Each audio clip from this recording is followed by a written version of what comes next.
नारायणपुर गांव के एक सुनसान कोने में विलास का मिट्टी का घर था। दीवारें बारिश और समय की मार से दरक चुकी थीं। छत से पानी टपकता था। विलास अपनी पुरानी चारपाई पर लेटा था, चिंता और निराशा में डूबा। उसकी पत्नी कलावती एक टिमटिमाती लालटेन की रोशनी में पुरानी कपड़े सी रही थी। बाहर जंगल की हवा सनसनाहट के साथ गांव को छू रही थी, जैसे कोई अनजानी ताकत नारायणपुर गांव को चेतावनी दे रही हो। कलावती इस बार भी फसल सूख गई, कीड़े सूखा और अब लाला का कर्ज। मैं हार चुका हूं। मुझे कुछ समझ में नहीं आ रहा है कलावती कि मैं अपने बच्चों को अपना मुंह कैसे दिखाऊंगा। भगवान ने हमें क्यों इस हाल में छोड़ा? सुनिए जी, धीरज रखिए। हमने हमेशा मुश्किलों का सामना किया है। भगवान ने अगर हमें इस हाल में डाला है तो कोई रास्ता भी दिखाएंगे। सुनिए जी, बस आप मेहनत करना मत छोड़िए। विलास ने गहरी सांस ली।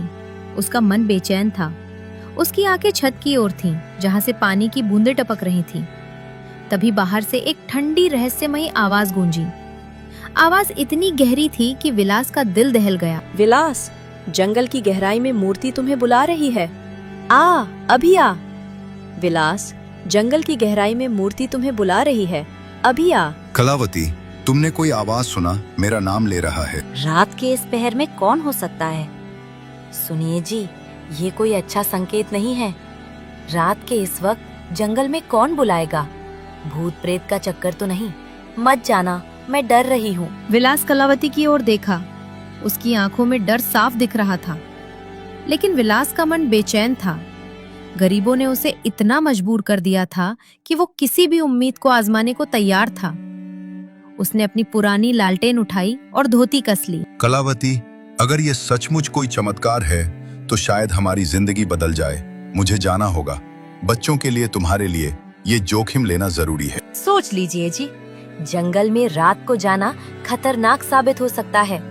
गांव वाले कहते हैं वहाँ रात को अजीब अजीब आवाज आती है।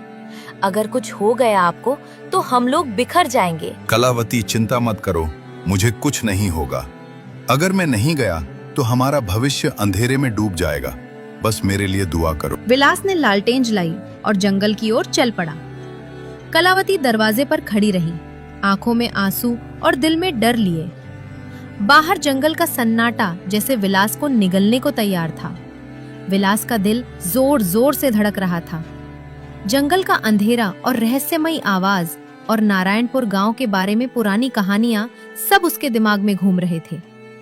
गांव वाले कहते थे कि जंगल में एक प्राचीन मंदिर है, जहां सैकड़ों साल पहले एक जादुई मूर्ति थी जो लालचियों को सजा देती थी। क्या विलास उसी मूर्ति की ओर जा रहा था, या फिर उसका कोई भ्रम था?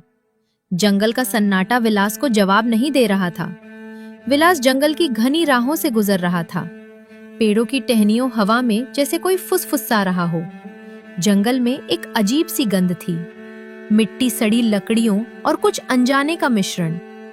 विलास के लालटेन की रोशनी बार बार टिमटिमा रही थी, जैसे कोई अदृश्य शक्ति उस लालटेन को बुझाना चाहती हो।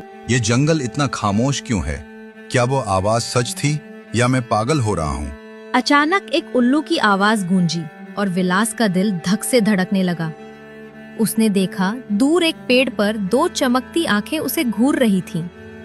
वो रुक गया। उसकी सांसें तेज थीं। कौन है वहाँ? सामने आओ। लेकिन उधर से कोई जवाब नहीं आया, सिर्फ हवा की सनसनाहट थी। विलास ने हिम्मत जुटाई और आगे बढ़ा। कुछ देर बाद वो एक टूटे फूटे मंदिर के सामने पहुंचा। मंदिर की दीवारें बेलों और जड़ों से ढकी थीं, जैसे जंगल ने इसे अपने आगोश में ले लिया हो। मंदिर के बीच में एक प्राचीन मूर्ति खड़ी थी, एक देवी की मूर्ति, जिसके माथे पर लाल तिलक चमक रहा था और आंखों में ऐसी चमक जैसे वो जीवित हो। मूर्ति के आसपास एक अजीब सी धुंध थी जो हल्के हल्के हिल रही थी। ये मूर्ति इतनी रात को चमक कैसे रही है? क्या यह वही है जिसने मुझे बुलाया? विलास ने मूर्ति के पास जाने की कोशिश की, लेकिन उसके कदम जैसे जम गए। हवा में एक ठंडक थी और उसने कान में फिर वही आवाज गूंजी। विकास, नजदीक जाओ। मूर्ति तुम्हारा इंतजार कर रही है। मूर्ति की आंखें अचानक तेजी से चमकी और एक गहरी शक्तिशाली आवाज मंदिर में गूंज उठी। विलास, मैं हूँ प्राचीन देवी मोहिनी। सैकड़ों साल पहले मैं इस जंगल में एक शक्तिशाली साम्राज्य की रक्षक थी। मेरी शक्ति ने राजाओं को बनाया और बिगाड़ा। तुम्हारी सच्चाई और गरीबी ने मुझे जगा दिया। मुझे अपने घर ले चलो, मैं तुम्हें वो सब दूंगी जो तुम मांगोगे। सचमुच तुम मेरी गरीबी मिटा सकती हो, लेकिन ये सब इतना आसान कैसे? मेरे शक्ति पर शक मत करो, इस जंगल का रहस्य मेरे साथ जुड़ा है।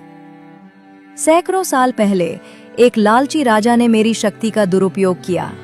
मैंने उसे और उसके साम्राज्य को नष्ट कर दिया। तब से मैं इस मंदिर में छपी हूँ।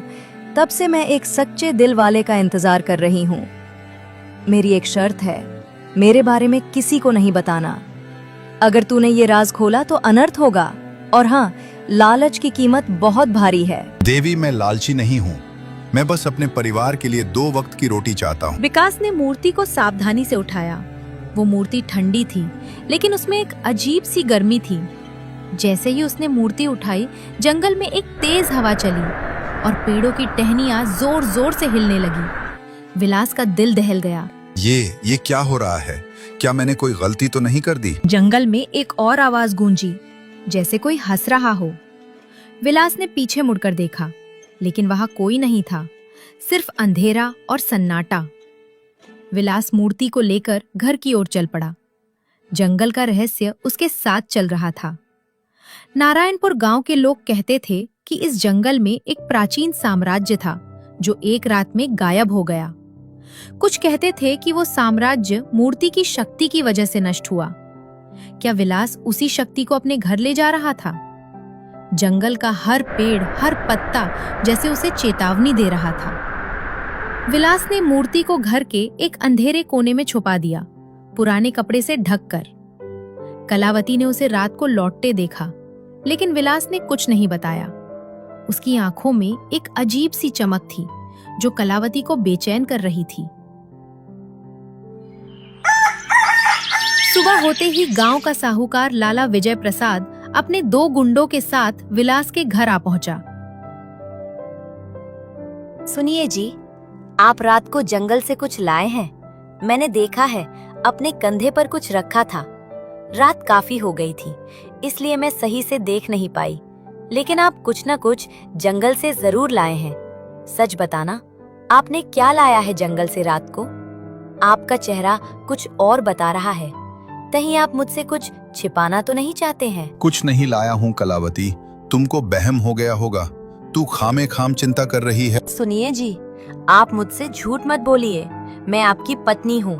अगर आपने कुछ गलत किया है तो आप मुझे सच सच बताइए। तभी लाला विजय प्रसाद की भारी आवाज गूंजी। वो अपने गुंडों के साथ दरवाजे पर खड़ा था। उसकी आंखों में क्रूरता और घमंड साफ झलक रहा था। विलास, कब तक बहाने बनाएगा? मेरा कर्ज चुकता कर, नहीं तो ये घर मेरा होगा। और हाँ, तेरे बच्चे को भी ब्याज के साथ मेरे खेतों में काम करना होगा। लाला जी, थोड़ा वक्त दे दो, मैं कोशिश कर रहा हूँ। लाला जी, थोड़ा रहम करो। हमारे बच्चों का क्या कसूर? तुम्हें पैसा मिल जाएगा, बस समय दो। हाँ, समय? अरे विलास, तू तो पहले ही डूब चुका है। 3 दिन की मोहलत देता हूँ, उसके बाद फिर मैं आऊंगा। लेकिन याद रखना, जब मैं 3 दिन बाद आऊंगा तो फिर तुझे मैं मौका नहीं दूंगा। सीधा तेरे बच्चों को अपने साथ अपने घर पर ले जाऊंगा, और तब तक ब्याज सहित मेरा खर्चा नहीं चुका देंगे, तब तक मैं अपने यहाँ उनका मजदूर बनाकर रखूंगा। लाला और उसके गुंडे चले गए। विलास का चेहरा पसीने से भीगा था।